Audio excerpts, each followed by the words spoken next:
Pre-dawn, the American bottom. The Mississippi is somewhere to the west. You cannot see it, but you can hear it, a low, persistent sound like something breathing in the dark. The land here is flat. The sky is low. Fog sits on the floodplain, amber gray in the first suggestion of dawn, and it holds there like a held breath. And then you see it. Rising out of the mist, a silhouette. Not a hill. The land here is too flat for hills. This is something else. 100 feet of compacted earth, shaped by human hands, terraced in 4 great steps, its summit disappearing into the fog above. It is massive enough to blot out the horizon. Its base footprint is larger than the Great Pyramid of Giza. And you're not in Egypt. You're not in Mexico. You're standing on the eastern bank of the Mississippi River in what will one day be the state of Illinois in the year 1100 CE. You're looking at a city. This is not a ruin. This is not a myth. This is not a place historians invented to fill an uncomfortable gap. This is Cahokia, the largest city in North America before European contact, and almost no one alive today has heard its name. At its peak, between 10,000 and 20,000 people lived within Cahokia and Apos, as city limits. The broader metropolitan region may have held 50,000. For comparison, London, in 1100 CE, held roughly 15,000 people. Cahokia was not a settlement. It was not a village. It was not a minor regional center. It was, by the only measure that matters, a world city. Pay attention to this next part. In the year 900 CE, there is nothing here. Small fishing camps, scattered farming villages on the floodplain, a few hundred people at most, unremarkable, unhurried, leaving almost no trace on the land. And then, around 1050 CE, something happens. Not a gradual growth, not a slow accumulation across centuries. An eruption. Archaeologist Timothy Pocketat of the University of Illinois calls it the Cahokian Big Bang, and that phrase is not poetry. It is precision. Within a single generation, possibly within 20 years, Cahokia detonates into existence. The mounds begin. A grand plaza is leveled from bare earth. The population multiplies. A city materializes out of river mud and human will in the span of a single human lifetime. Before we go any further, I need you to hold one question, because we will come back to it. At the height of Cahokia and Apos, S power, the city and Apos, S founding ruler was buried beneath a mound at the center of the city on a platform of 20,000 marine shell beads, each one hand-drilled, each one carried from the Gulf of Mexico, 1,000 miles south. 20,000. The single greatest concentration of wealth in pre-Columbian North America, north of Mexico. And it was placed in the ground, deliberately. Why would the most powerful city on the continent bury its greatest treasure? Remember that question. The answer will tell you everything. But first, watch what Cahokia does with a cedar tree. It is just before dawn, the equinox. A crowd has gathered west of the Great Mound. 100 hands, maybe more, are gripping the sides of a red cedar trunk, stripped and shaped, dragged from the forest at the edge of the plain. The trunk is 2 feet across, 15 feet tall. It takes every one of those hands just to raise it. And when it finally stands upright in the earth, the crowd goes silent. Not from exhaustion, from something else entirely. They had just told the sun where to rise. The city has a calendar now, a spine. Cahokia is not just a place anymore. It is a declaration. To understand why Cahokia happened where it happened, you have to understand what the American bottom is. Stand at the confluence of the Missouri, the Illinois, and the Mississippi rivers and look in every direction. To the north, the great northern forests and the copper country of the Great Lakes. To the south, the Gulf Coast, the salt water, the conch shells.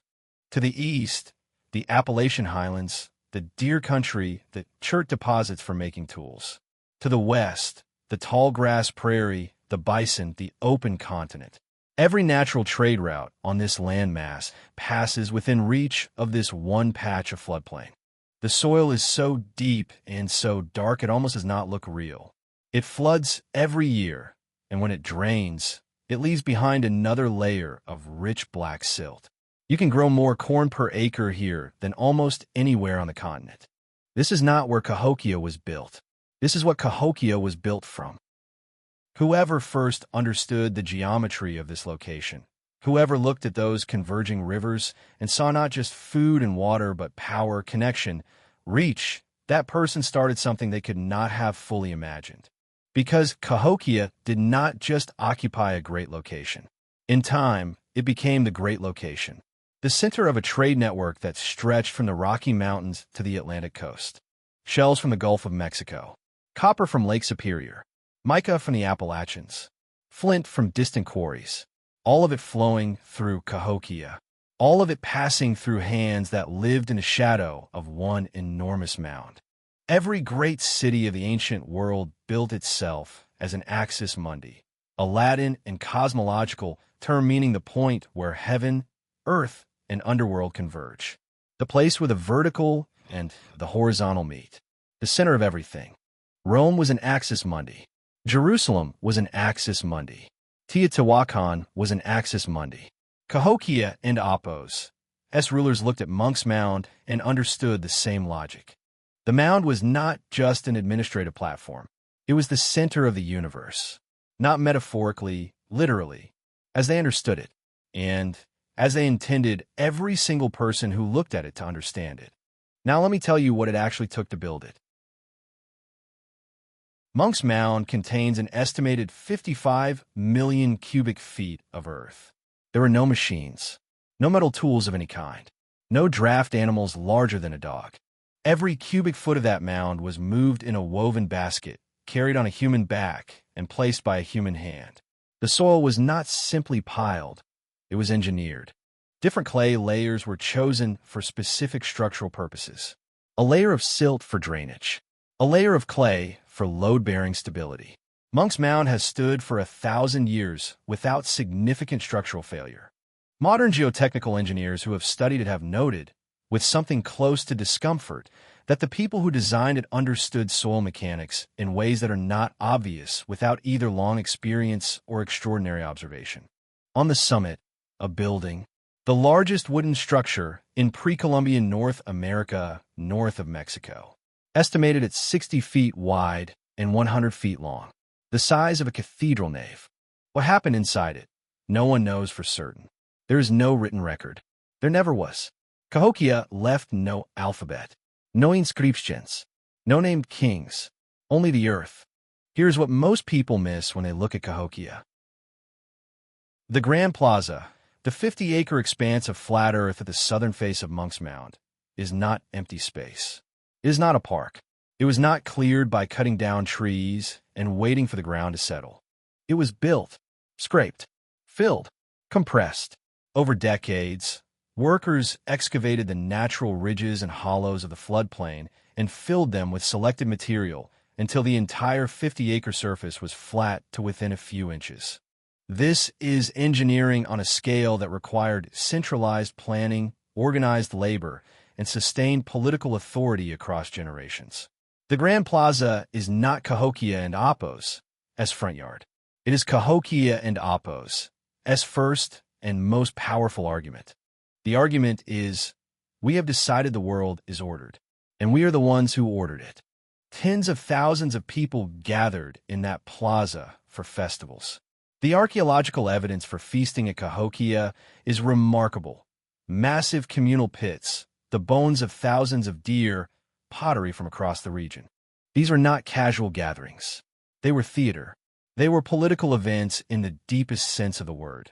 Events designed to make you feel, in your body and your bones, that the people who stood at the top of that mound had a direct line to something larger than human authority. And one man, above all others, embodied that line. He appears to us only in death. Archaeologists call him the Falcon Warrior.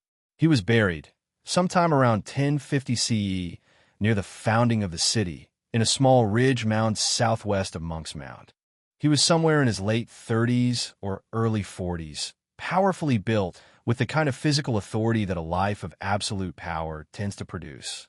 He was laid face up on a platform of 20,000 marine shell beads arranged with geometric precision into the shape of a falcon in flight. At his ears, copper ears pools, hammered thin and polished. At his chest, a necklace of large disc shells. Surrounding him, caches of arrow points, chunky stones, the polished stone discs used in a game that was also a ritual, also a wager, also a display of dominance. And beside him, for men, buried without their heads, buried without their hands. The Falcon Warrior did not go into the earth alone. Who was he? A chief? A god king? A high priest who had become indistinguishable from the deity he served? The honest answer is that we do not know. We have his bones.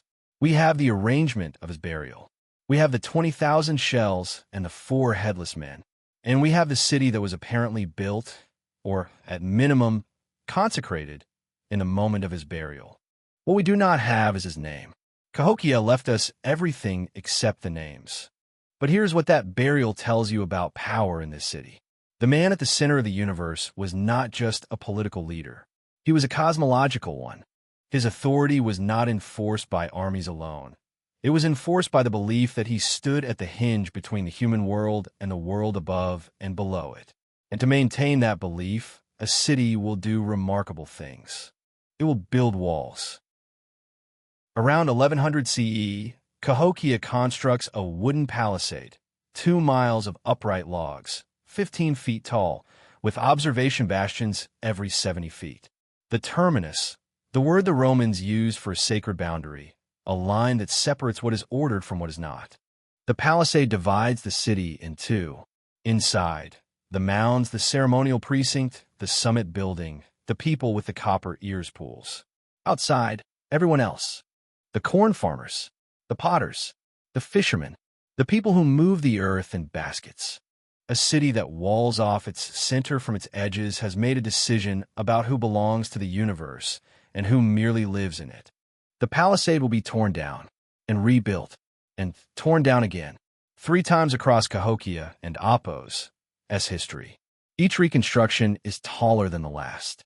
Each one has more bastions.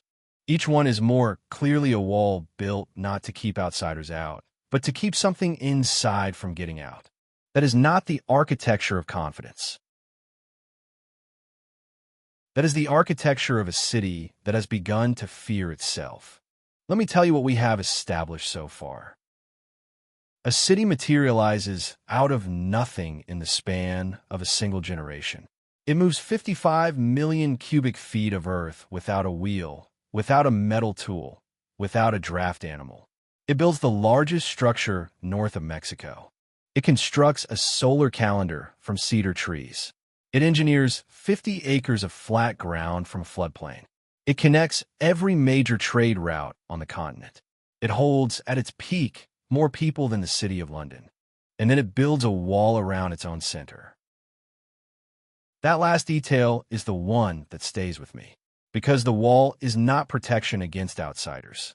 Cahokia and Apos' power was never threatened from outside.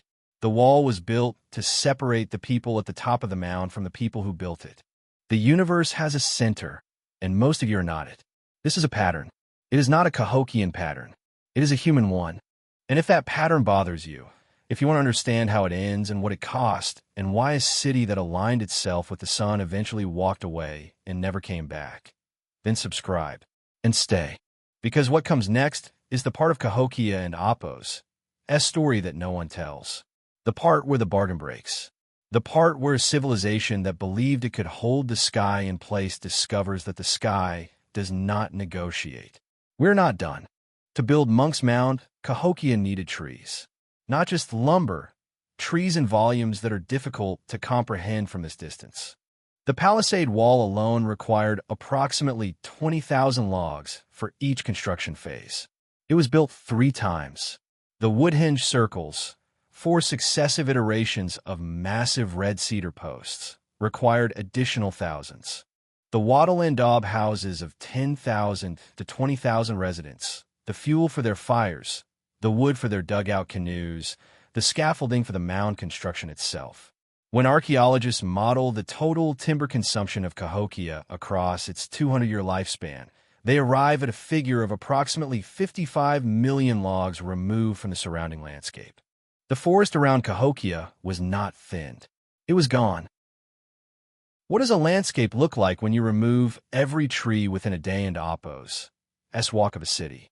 You see it in the sediment record. The floodplain soil layers from Cahokia and Apo's S-peak show a dramatic increase in erosion.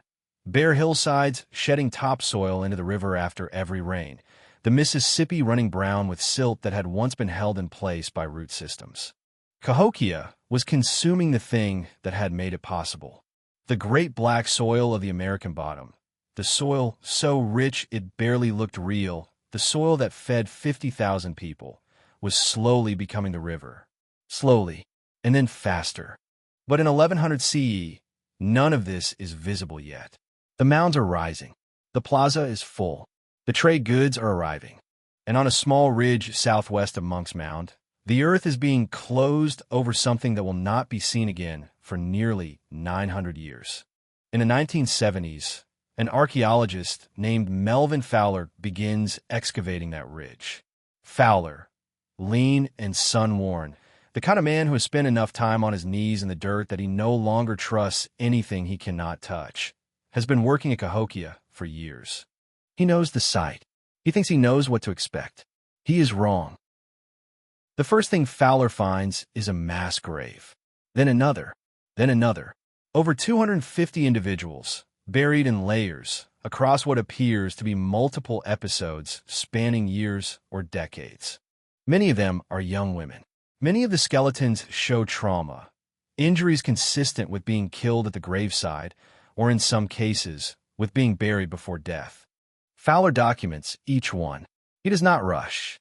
He is methodical the way a man is methodical when he knows he is holding something he cannot afford to drop. And then his brush touches something that is not bone. A bead. A small, white, hand-drilled marine shell bead. Then another. Then another. He brushes the same patch of earth 12 times before he accepts what he is seeing. He sits back on his heels. He does not speak. Because the beads are not scattered. They are arranged. 20,000 of them, placed with geometric precision, forming a shape that is unmistakable even after 9 centuries in the ground. Wings. Extended.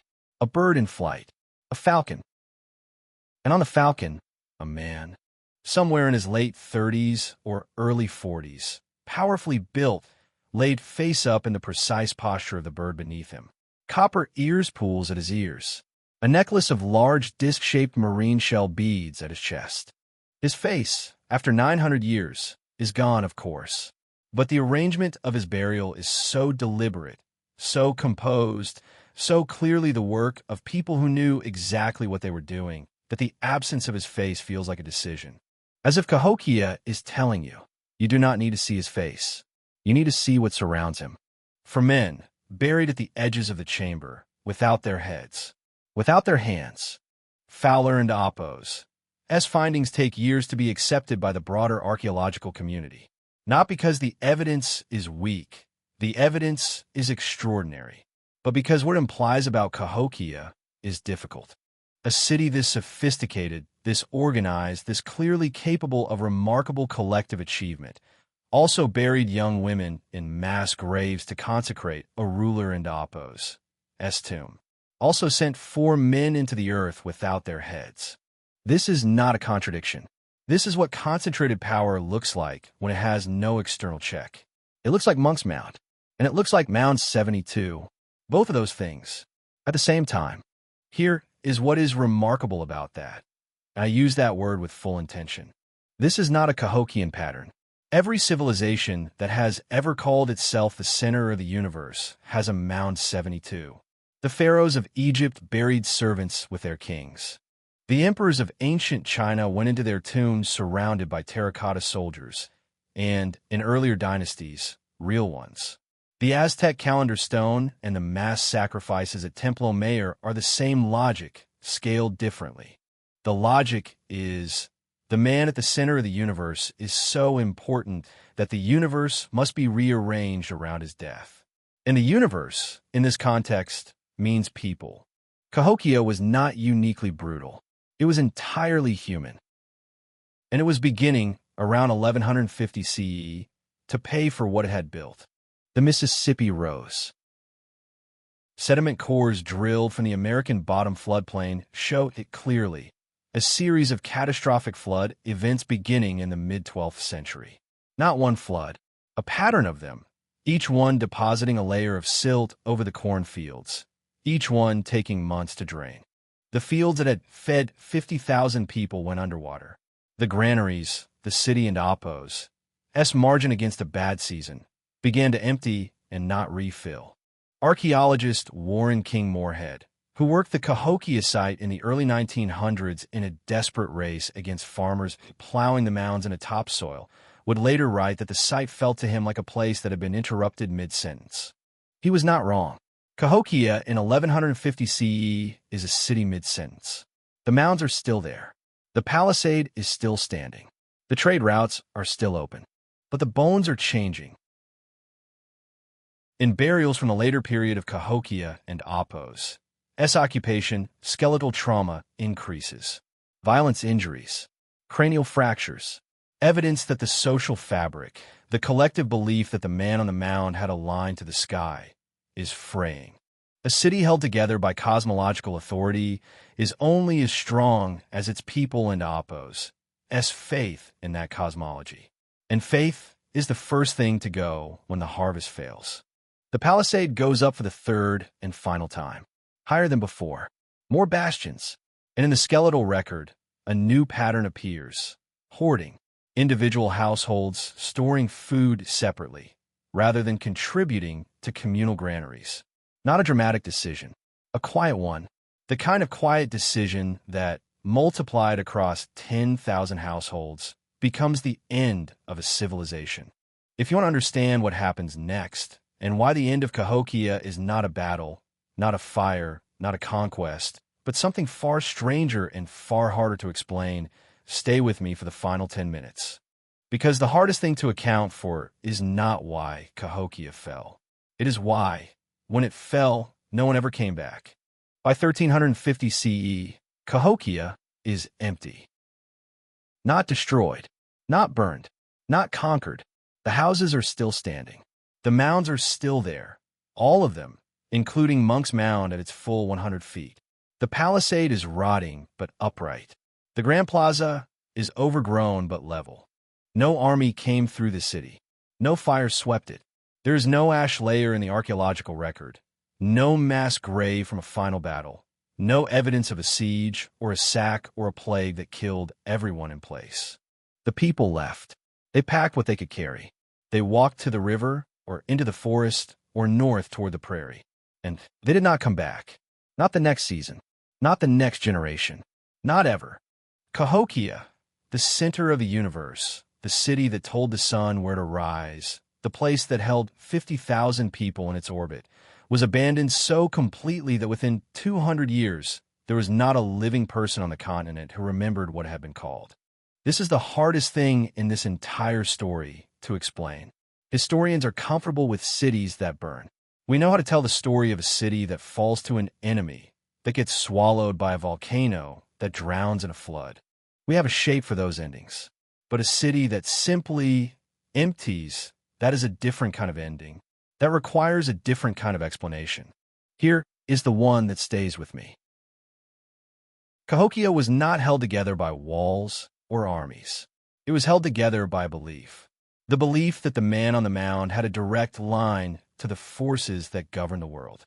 That the right ceremony, the right alignment of cedar post and sunrise, the right offering placed in the earth could keep the floods back, could keep the harvest coming, could keep the sky in its proper relationship to the ground. The political authority of Cahokia and Oppos' rulers was, at its deepest level, cosmological. They were not just kings. They were the hinge between the human world and everything above and below it. And now, the question we planted at the very beginning of this story. The 20,000 marine shell beads. Why would the most powerful city on the continent bury its greatest treasure in the ground? Because it was not treasure, not in the way we use that word. It was a contract. The shells were not buried as an act of grief. They were buried as an act of negotiation, a payment to the forces beneath the earth, to the underworld half of the Axis Mundi, the downward axis that balanced the cedar post pointing at the sky. 20,000 shells. For headless men, young women placed in the ground in their hundreds. All of it payment. All of it an attempt to hold the world in balance by meeting its terms. To keep the Mississippi in its banks. To keep the sun returning to the right place on the equinox. To keep the bargain that the Falcon Warrior had apparently struck at the city and Oppos as founding. The bargain that said, "We will give you what you require, and in return you will let this city stand." The floods came anyway. The harvests failed anyway.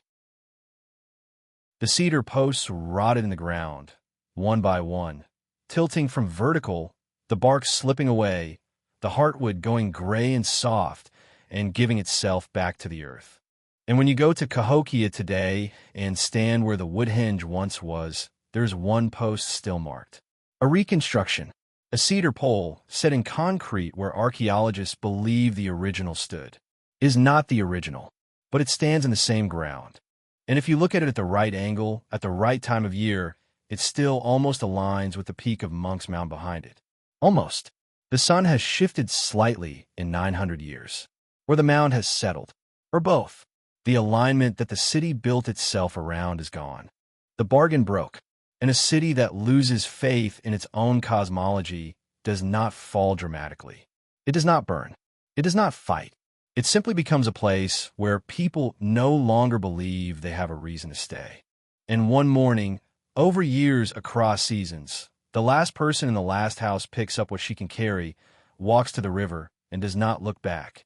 Around 1200 BCE, 1200 years before Cahokia, on the other side of the world, nearly every major civilization in the eastern Mediterranean collapses within a period of 50 years. The Mycenaeans, the Hittites, the Great Palace at Ugarit, burned and never rebuilt. Same variables, same cascade. 3,000 years before Cahokia. The names change. The logic does not. Cities that look permanent are never permanent. The question is never if, only when. But here is what I need you to carry out of this. And this is the part that changes how I think about this story. The people of Cahokia did not disappear. They dispersed. They walked north, south, east, into communities that absorbed them, changed because of them, carried something of what they had built. Their descendants are among us. The Osage Nation, the Quapaw, the Omaha, the Ponca, the genetic and cultural threads of Cahokia run into the present day, invisible but unbroken, the way a river runs underground, out of sight but still moving, still finding its way. And in the summer of 1811, a frontier lawyer and writer named Henry Murray Brackenridge, slight, in his mid-20s, always carrying something to write on, rides his horse across the American bottom and stops.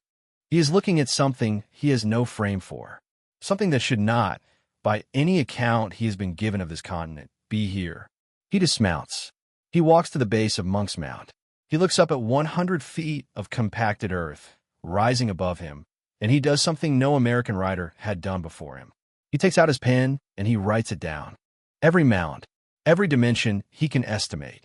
The scale, the silence, the fact that no one in the United States of America seems to know this place exists. He will write a letter to Thomas Jefferson. Jefferson will read it and file it away and not pursue it. But Brackenridge wrote it down, and what is written down survives. Even when the people in power would prefer it didn't and oppose. Three things, and I need you to actually hear them. The first is about the place itself. Cahokia was not a myth. It was not a minor footnote in a story that happened somewhere more important. It was the largest city in North America before European contact. Its primary mound is older than most European cathedrals. Its solar calendar was accurate. Its soil engineering has outlasted 9 centuries of weather.